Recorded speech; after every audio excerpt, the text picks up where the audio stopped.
आज वही हो रहा है। लोग नीति का परित्याग करके रुचि के गुलाम बन के बैठे हैं। ये हो, वैसा हो, ऐसा हो। पहले लोग प्रजा को पुत्र मानते थे, साम्राज्य को अपना घर मानते थे। और ये घर में एक व्यक्ति कितना सोच समझ के खर्चा करता है, कोई भी एक रुपया व्यर्थ का घर का बर्बाद ना हो, ये विचार करता है। इसी राष्ट्र में ऐसे ऐसे प्रधानमंत्री हुए जो प्रधानमंत्री के पद पर बैठने के बाद जब उससे मुक्त हो गए, पद मुक्त हो गए, तो बेचारे कर्जे में मिले, कर्जा नहीं उतार पाए। प्रधानमंत्री के पद पर बैठ के भी कर्जे में पड़े रहे। ऐसे चरित्रवान महापुरुष भी हुए, पर वो सुनीति के पथ पर चलने वाले थे। पर जब रुचि के दास बन जाएंगे तब क्या होगा?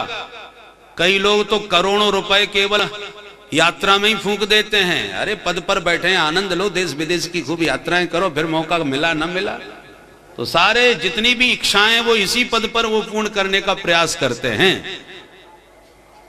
तो ये क्या है? सुरुचि के दास हैं। परिणाम क्या होता है? सुरुचि का गुलाम बना तो बेटा तो हुआ उत्तम, पर उत्तम मारा गया यक्षों से विरोध करके, और उसी के खोज में सुरुचि भी मारी गई।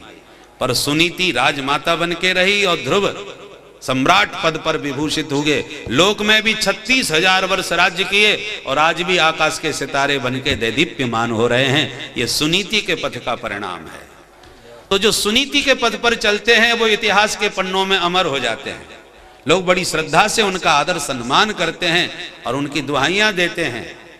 कीर्तिर यस्य सजीवती, जब तक उनकी कीर्ति रहती है तब तक उनकी प्रतिष्ठा जीवित रहती है, वो जिंदा रहते हैं, लोगों के हृदय में राज्य करते हैं।